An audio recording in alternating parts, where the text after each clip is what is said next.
Ocala, Gainesville, The Villages, 1370 AM, 96.3 FM, The Source.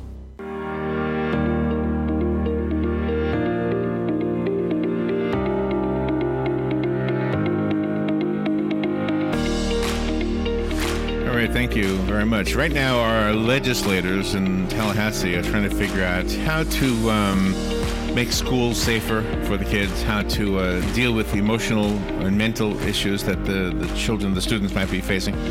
There was a teacher that I was reading about, and maybe they should listen to something she's talking about. And what she does is she asks every one of her students to write down their own name on a piece of paper, and then write 3 other names so that when they form groups, sometimes in school you have 4 if you're going to study bugs or whatever, right? So write down your name and 3 other classmates that you would like to be grouped with. And then she will look at that and she'll see, is anybody's name not on here? Is there anybody that's being left out? Is anybody in a circumstance where maybe the teacher as an adult doesn't see it, but as the kid, the child, not 3 years old, but 3rd grade, 4th grade, whatever. Yes. They are being left out. They're feeling lonely. You know what I mean? I do. They're being chastised for whatever reason. Our next book is just as smart as the teacher I was just describing. The book is called Ida Finds Her Voice, and it is written by our 2 guests, Dr. Kate Anderson Foley and Jennifer Anderson Smith. And if I could just read the very, very, very beginning note to parents part of this book, and then we'll talk about the book itself. By the way, it's beautifully illustrated as well. It's a beautiful children's book. It is wonderful. And it's going to do so much good in regards to exactly what it wants to do. So this is what it says. This is the story of a little girl named Ida, who encounters a number of unsettling situations that cause a variety of emotions. She encounters prejudice, discrimination, and hate towards her friends and family, and she's trying to make sense of it all. Exactly. All right, let's find out about this. Dr. Kate Anderson Foley, good morning, and Jennifer Anderson Smith, good morning, ladies. Good morning to both of you. Good morning, Larry. Good morning, Larry and Robin. Nice to have you all both on the phone with us today. Are you both in the same place? No, we are not. Okay. We're in different states. All right, so let's see. Let me start with Jennifer. Jennifer, where are you? I'm presently in Philadelphia, but I live in Connecticut. Oh, okay. And Dr. Foley, where are you? I am currently living in Ohio. So how did you 2 ladies come to write a book together? Well, that's a good story.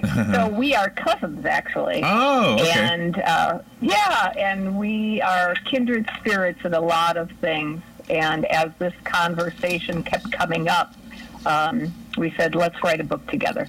I think and let's get our voices out in the narrative. When I tell you that the book is beautiful, I do mean the way it looks and the way it feels, but I also mean in what it will do. I really, truly think, here's the funny thing. When we go through life, we remember the books from our childhood. Isn't it amazing how we don't forget? Yes, exactly. I'll read a book last week and I forgot it already. But I remember the books I read when I was a kid. I remember Treasure Island, yeah. Yes, exactly. And all those Dr. Seuss books, right? Yeah, of course. I still eat green eggs and ham. Right. So exactly. So tell me your observations. Maybe we'll start with you, Dr. Foley. What did you observe something in children that you felt like this story needed to be told to kind of open their eyes? Yes. So in my personal and professional life, professionally, I am and was responsible for taking care of all children in public education, and specifically children who, historically have been marginalized, be it disability, cultural orientation, race, ethnicity. And so as time went by, and specifically the last, number of years, it became more and more apparent that trauma was increasing. Children's social emotional development was being really tested in a way that was putting them in a fright mode, and they did not have words to really understand or unpack what was going on. And the more I kept looking and certainly interacting with the adults or the children, I said, there's got to be a better way. Well, what better way to teach children than through a child's eyes? As they're trying to make sense of the world, right? The perplexing thing for me is how to handle, because a child who has a parent who gets what you're trying to say will probably be taught by that parent to understand what you're trying to say. That is correct. But there are so many parents don't have the skill set, and that's not a shame or blame. They might not have just been brought up with that, or they just don't feel comfortable with that. And I think that's what Jennifer and I really came to this notion of. Adults are uncomfortable having hard conversations about race or disability or what have you. And again, this was a way, and the book is specifically for children, but it's also for parents as a way to read with their child, but also start the conversation. And Jennifer, the book is pretty amazing in that it has historical value as well, with the words of Ida and the words of Smalls, her owl, their histories. Yes, that's one of the things that we are hoping that the adult who's reading the book will investigate. Well, let's look at Ida. Let's see where her name comes from. And Robert Smalls also has a great history that we can learn about. So where does her name come from? Ida B. Wells. So, Ida B. Wells. Okay. And Ida, I'm sorry. Ida Wells was? So Ida B. Wells was an African-American journalist, newspaper publisher, abolitionist, feminist. She really led a lot of different things in the time in the 1890s when, she should not have been able to do that, right? Where she broke through and she had something to say, and she stood up for love and tolerance and inclusion of various different points of view. Have you had a chance to read the book to children? I'm curious if you had feedback from the very audience that you're targeting. I have. I had a lot of fun reading to my nieces. And so the one was 3 years old, was kindergarten, was in third grade. So it was fun seeing the 3-year-old just looking at the pictures, and her attention was kept. But then also the third grader, after a short period of time, was able to see that Smalls, she actually even said, oh, Smalls is her inner voice. So she's a smart little girl. Smart, yeah. And I'm wondering how many of those children related as the friend who wants to help the discriminated against friend, and how many of them felt like they were the discriminated one. You know what I mean? I wonder if both sides of that story were felt by just one child feeling both ways.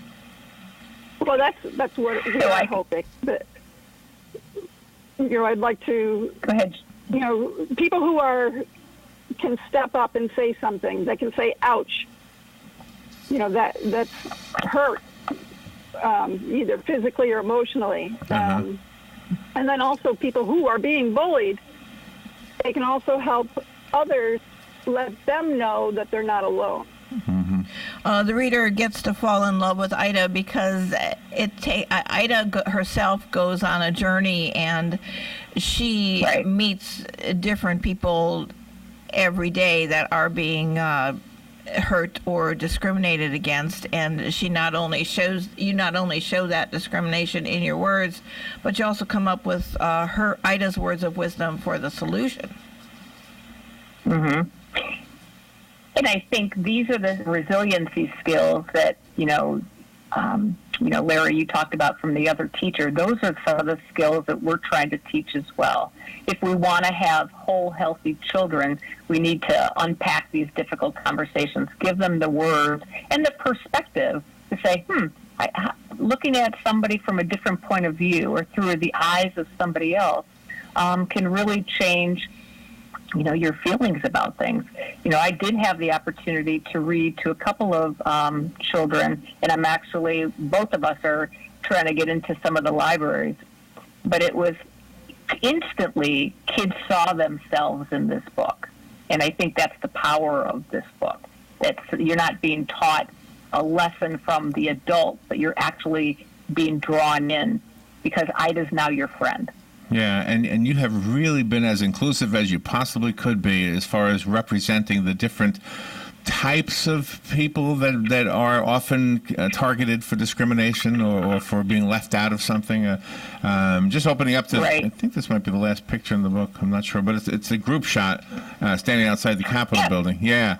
So, okay, Yeah. I see. And so are some of the actual, the ones that don't look so cartoony, are they representing real people in our world? Yes, they are, as a matter of fact.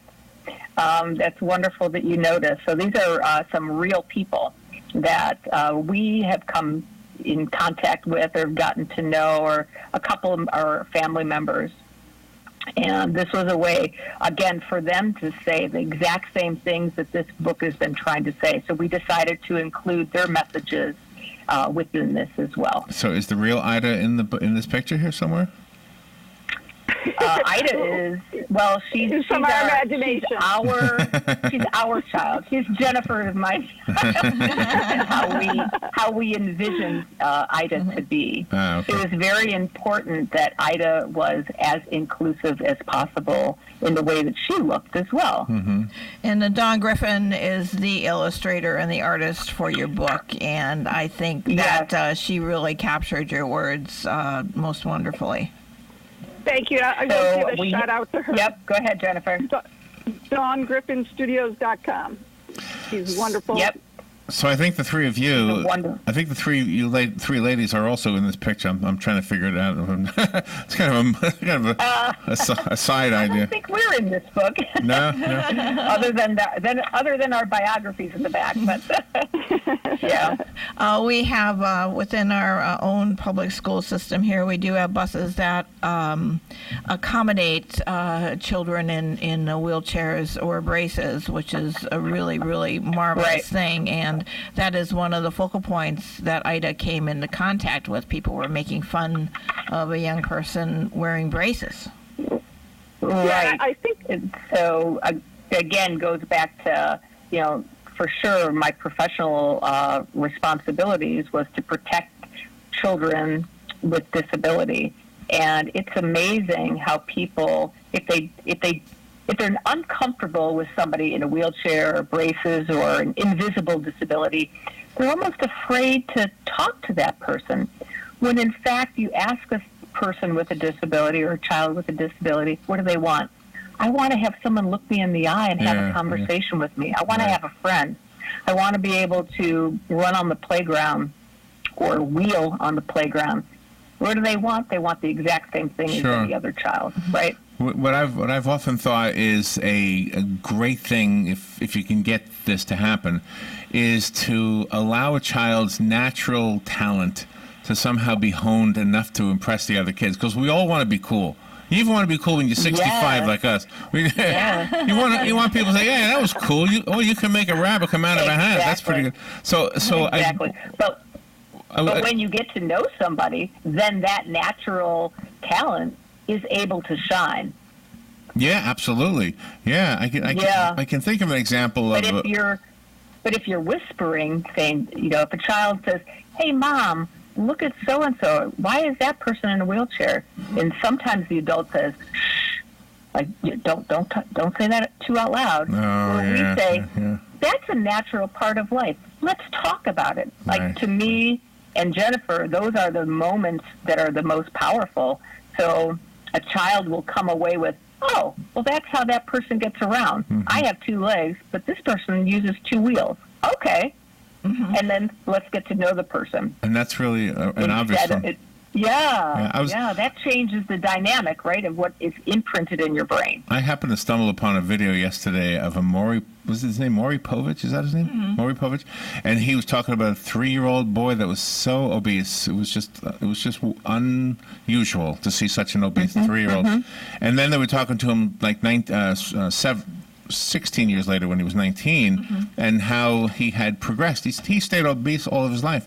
But one thing he said was that once he learned how to play the drums, that he all of a sudden was accepted. Isn't that weird? And we are a weird species, but that was his way of suddenly being included And the other kids, I guess, kind of, I don't know what people do, but they bully fat kids. They bully, short kids, tall kids.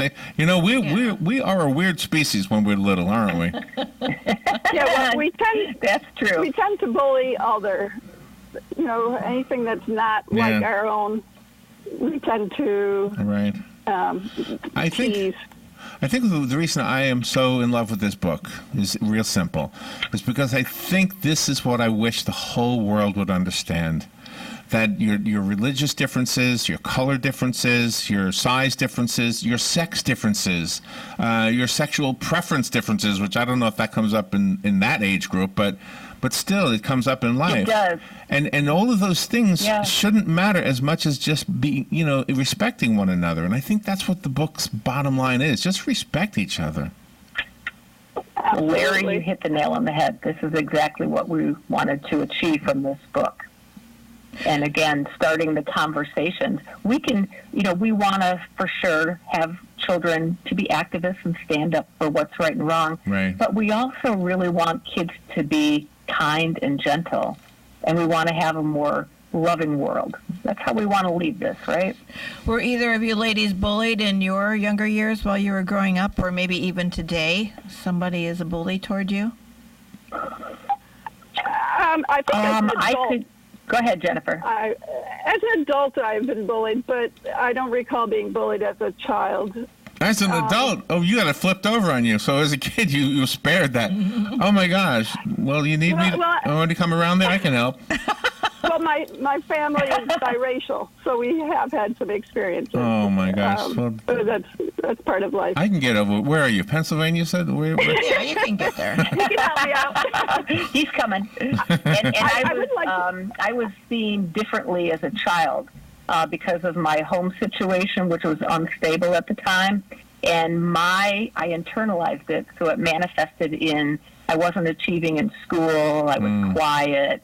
I had a couple of tics, if you will, and so people thought me to be different or less than. Oh, wow. And so, I grew up to advocate for the very people that were, the marginalized people, if you will. They always thought something was wrong with me. It's interesting. In fact, there wasn't anything wrong with me. But that's you start to unpack that, right? Yeah. And you get to, well, what's the child? Well, now it's what's going on inside the home, or what's going on really with the child. Mm-hmm. And I think sometimes these types of issues of, cultural differences or discrimination or intolerance masks the root of the root, and that we lose the potential of children. I think we have a great way to capture this in a positive way. So we're in Florida, and you probably knew that already. And if you look at an old map of Disney World, it doesn't show Disney World. It shows a swamp. And if you go back even earlier than that, you read about these explorers who walked through that area, and they put little hash marks on the paper to indicate this is a swamp. And the reason they did that was so that explorers after them would know, hey, there's going to be a swamp along the way. You got to be careful. You are doing the exact same thing. What you have done is you've crossed through some of those hard times, being bullied because you're a biracial family, or being bullied because your family circumstances weren't so good. Those two things are the swamps that you ladies crossed over, and this book is those hashtags. So that the kids who are coming down the same road will say, oh, okay, I got to be careful because I got to watch out for people who might need a little bit of extra help. Well, that's a great analogy, and we feel that this book can here's a tool to use, or here's some resources to be used, and even for the parents, we say in our note to the parents, yeah, you're right. Some of these are difficult conversations, and you know what? It's okay to say, I don't have all the answers, but let's learn together. That is part of growing healthy families and relationships. And Jennifer, since you were a basketball coach and worked with underprivileged teenagers, do you think that sense of camaraderie of being on a team makes people more acceptable to other people that have differences because you're sort of rooting for each other? I like that, Robin. I played sports. I had 4 brothers, very much into team sports, and that has absolutely molded me into the person I am, and I was a team player, and it did allow me to be more accepting. It didn't matter the color of your skin, just as long as you could play some ball, I was good. Right. Well, so far you've got you got 5-star ratings on Amazon. One review says, "A guide I wish I had when my children were little." That says it all, doesn't it? So guess what? Great. For the listeners, I have a copy of the book. Ida Finds Her Voice. I'd like to give this one away, so I'll pick one caller at random. You might not be able to get through right now because we have both lines occupied by our two guests. Wait till we're in the commercial break, and I'll give it away. I did find it on Amazon. Do you have a website you'd like to direct us to? Yes. IdaFindsHerVoice.com. You can find the books there as well. And it's important to know that a portion of the proceeds that we earn will be donated to organizations to address issues of inequity. All right. I hope that your message reaches every person on this planet, every child especially, because if we can't fix the ones who are already old, at least we can start with the kids. Exactly. And maybe some of the problems that we almost take for granted won't be out there anymore. We'll be a lot wiser by following this. Yeah, thank you. Larry and Robin, thank you so much for having us. You're welcome. Did you want to say something? I would love to let you know that, especially for the little kids, it's pretty fun when Ida's happy, the emoji on Small's hat is happy, and when Ida is sad or upset, the emoji changes with how she feels. So it's kind of a fun little thing you can look at for the little kids. That's I never cool. noticed that. That's really cool. Didn't notice it. Dr. Kate Anderson Foley, Jennifer Anderson Smith, thank you for making the world a better place. Thank you, ladies. Thank you, Robin. Thank you so much. Well, you're welcome. We'll be right back. Bye-bye.